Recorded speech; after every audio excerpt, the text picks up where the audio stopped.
السلام علیکم و رحمت الله و برکاته. علیکم السلام و رحمت الله.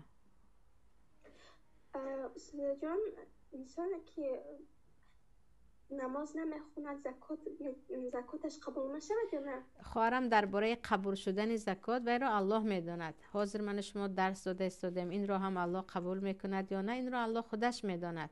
اما زکات میدهد یا نه؟ به نماز زکات میدهد. زکات هم حق الله هست، هم حق بنده های کم بغل است. من نماز نمیخونم زکاتم نمیدهمش نیست.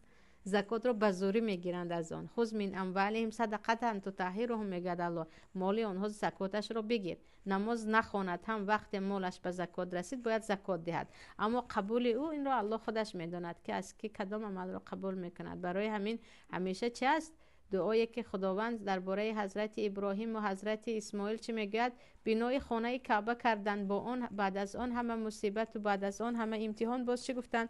ربنا تقبل منا انک انت السمیع العلیم، خداوند از ما قبول کن. یعنی همیشه بنده باید از پای دعا باشد که خداوند و عملهای ما رو قبول کن. اما این قبول است یا نه این رو خداوند خودش میدوند. لیکن باید دهد، آره باید بدهد. وقتی که تو مسلمان هستی باید زکاتت رو بدهی اگرچه نماز نخوانی هم.